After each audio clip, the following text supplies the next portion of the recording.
So here's a small video of my setup to get the images from the ISS. This is a VHF radio right here, tuned into the slow scanned TV frequency that the International Space Station is broadcasting on. From the back here, this is where the speaker, normally that speaker right there, comes out. But what I did is I put just a standard 3.5 millimeter to 3.5 millimeter male plug-in, and then brought that out over to here. This port extender has a microphone and a speaker output. So what I did is I took the output from that speaker and put it into the microphone. This then ties up to my computer right here, where I'm using the software right there,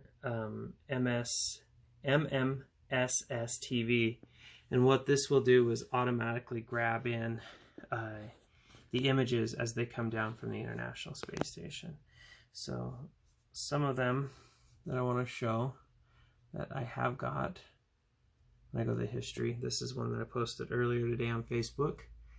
And then there's some test images right there that somebody in our club sent out. And so what I'm going to be doing is there's a flyby tonight at 3 o'clock in the morning. I don't want to stay up that late to receive it. So I'm just going to let my radio here be on all night, listening to that frequency, and then dumping everything into this program. I have it set up to do auto, so it will choose the correct picture format and should capture the pictures as they come by.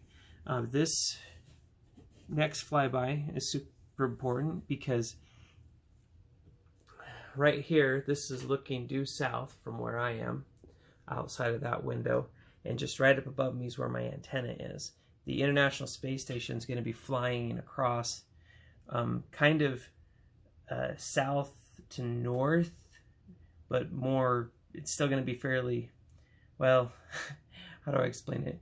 It's flying southwest to northeast, but it's still going to be in my southern sky as it's coming across. So I'm hoping that I have enough gain on my antenna to capture the pictures. I already grabbed one off of this setup and I was really happy with it, and it was a similar kind of path. The ISS was going from northwest to southeast and came right in. I was super happy. So I'm just gonna let it run all night. I should have one pass that's really good, and then the rest of the paths are going to be to the north of where I'm located. So I don't expect to pick anything up on my antenna there because it's shielded by the front part of my house. But we'll see how tonight's runs go. So any minute now, I'm expecting to see another picture to come in. The International Space Station is flying over the top. It's now daylight. I had some come in. This was the most recent. This one came in about 8 o'clock. I don't know for sure when the transmission will start, but what you'll start to see is a logging here of a green, and then a new image will start coming in. Looks like it's coming in right now. Sweet. So what's happening is it's using what's called audio frequency shift keying. So those audio signals right there are transferred from sounding kind of like a modem, an old dial-up modem, and transferring it to look like this image. So this would be like if we're back in the good old 1990s and we were trying to download an image from the internet. Now there's not a lot of correction with this. Also with the rate that the ISS is moving, I'm not handling what the Doppler shift. And so that's why, as you see, this picture's got the grains in it and it slowly leans to one side. That's just because the pictures are coming in at a slightly different frequency than they're actually broadcasting, and the radio has a hard time. Well, I shouldn't say a hard time, it's just not able to correctly get that data as needed. And you can look over here, and this is the spectrum of the frequency as it's coming in, shown right there. You can see that it's bouncing mainly around 1200, 1500, and 1900 hertz, and falling off right there at 230. But I think this one is going to be the best picture I've gotten in so far, of just having this setup running, waiting for the passes to come by. This picture is really good. I've gotten the top, the bottom, and you can see the NAISS right there, and RS0ISS. Those are the call signs for this, what they would consider an amateur station. Even though it's an unmanned, it's kind of an auto one, but it's still an amateur station broadcasting slow scan television. And there we go. That's the full image. That's probably the one that I'm going to submit for this challenge. You can still see some noise threshold coming in, and then that should taper off. If the pass is long enough, I might get a second image, because I'll start the image over after a period of time. It's just to give enough opportunities for everybody who wants to get an image to come in. So that was awesome. Awesome to record the best image that I've gotten. I'll hurry and toggle through the history. Oh, looks like they're going to start another one. Maybe not. Kind of look like it, but I don't know if I can receive while I'm looking at the history. So that's the one we just got. This is one that came in about 8 o'clock. That one was about 6.